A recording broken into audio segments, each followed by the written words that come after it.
এইভাবে চললে হয়তো আরো 100 বছর আমরা কোথায় যাবো জানি না। We need to sit down and think. আশা করেছিলাম যে ধরেন এই যে একটা বড় চেঞ্জ আসলো বাংলাদেশে, একটা সংস্কার আসলো, এই সংস্কারের মাধ্যমে হয়তো একটা নতুন কিছু দেখতে পাবো। ইনফ্যাক্ট কিছু দেখতে পাই নতুন, অল দ্য সেম, সব কিছু আগের মতো মনে হচ্ছে।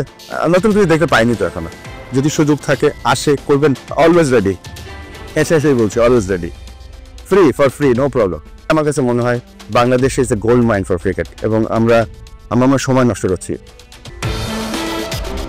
আইসিসি ইভেন্ট মানেই কষ্টের স্মৃতি, কোটি ভক্তের সঙ্গে ক্রিকেটারদের আয়নাবাজি। এবারও তার ব্যতিক্রম হয়নি।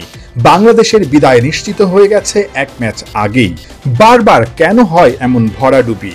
এবার তো চ্যাম্পিয়ন হবার স্বপ্ন দেখিয়ে টাইগাররা রিকি পন্টিং এর ভবিষ্যৎবাণীকেই সত্যি করতে যাচ্ছে। অনেকদিন ক্রিকেট খেলেছেন, অনেকদিন ক্রিকেটের সঙ্গে আছেন, এখনো ক্রিকেটটা ফলো করেন বাংলাদেশের। আপনার বিশ্বাস কি আসলে বাংলাদেশ, এই যে বিশ্বকাপের কথা বলি, বিশ্বকাপে আসলে আমরা চ্যাম্পিয়ন হবার স্বপ্ন দেখাই, অনেকে ট্রল করে, আপনি বলছিলেন আদৌ বাংলাদেশ আসলে কবে নাগাদ বিশ্বকাপ ট্রফি জিততে পারে? আপনি কি স্বপ্ন দেখেন? আমি খুব পজিটিভ চিন্তা করি আসলে। আমি দেখেন, পৃথিবীতে একমাত্র দেশ বাংলাদেশ যেখানে কিন্তু সবাই একটা স্পোর্টস ফলো করে। বিভিন্ন দেশে বিভিন্ন অন্যান্য স্পোর্টসের সাথে মানুষ সম্পৃক্ত হয়। বাংলাদেশের সারা দেশব্যাপী যে মেধা আছে, বাংলাদেশের যে খেলার আগ্রহ আছে, বাংলাদেশের যে সুযোগ সুবিধা আছে, আর সুযোগ সুবিধা বলতে যে আইসিসি ইভেন্টসগুলো খেলার সুযোগ আছে, আমার কাছে মনে হয় যে ম্যাটার অফ টাইম যদি আমরা ঠিকমতো এই ট্যালেন্টগুলোকে ঢেলে সাজাতে পারি। কেন আমি এত কনফিডেন্টলি এই কথাগুলো বলছি? আমি এশিয়ার ডেভেলপমেন্ট ম্যানেজার হিসেবে 20টা দেশ প্লাস কিছু ফুল মেম্বারের সাথে কাজ করছি, গ্লোবালি হাই পারফরমেন্স ডেলিভার করছি, ট্রেনিং এডুকেশন চালাচ্ছি। সব কিছু মিলিয়ে আমার কাছে মনে হয় Bangladesh is a gold mine for cricket এবং আমরা সময় নষ্ট করছি।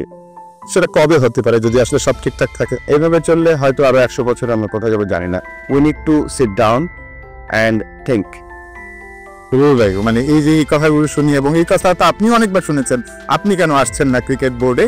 এবং এখন তো একটা সুযোগ ছিল, যেই পরিবর্তনের হাওয়া, অনেকেই আসছেন। ফারুক ভাই এখন বিসিবির প্রেসিডেন্ট হিসাবে আছেন, অনেকে হয়তো বা সামনে আসবেন, আমরা নাম শুনতে পাচ্ছি। আমিনুল ইসলাম বুলবুল কি আসলে বোর্ডে আসছে কিনা, আসার সুযোগ আছে কিনা, বা না আসলেও কেন আসছে না, আসলেও আসলে কি স্বপ্ন নিয়ে আসবে? আসলে সুযোগের কথা যখন বললেন, দেখেন দুটো রোল আছে, একটা হচ্ছে চাকরির রোল, একটা হচ্ছে অনারারি রোল। বা দুটোর একটাও কখনো ওইভাবে সুযোগ হয়নি। তবে আমি খুব আশা করেছিলাম যে ধরেন এই যে একটা বড় চেঞ্জ আসলো বাংলাদেশে, একটা সংস্কার আসলো, এই সংস্কারের মাধ্যমে হয়তো একটা নতুন কিছু দেখতে পাবো। ইনফ্যাক্ট কিছু দেখতে পাই নতুন, অল দ্য সেম, সব কিছু আগের মতো মনে হচ্ছে। নতুন কিছু দেখতে পাইনি তো এখনো। আপনার কাছে কি এই সময়টায় কোনো ধরনের প্রস্তাব এসেছিল? না, আমার কাছে ওইভাবে কোনো প্রস্তাব আসেনি কখনোই, কোনো ফার্ম প্রস্তাব কখনোই আসেনি। যদি সুযোগ থাকে আসে করবেন, অলওয়েজ রেডি। এসেই বলছি always ready, free no problem.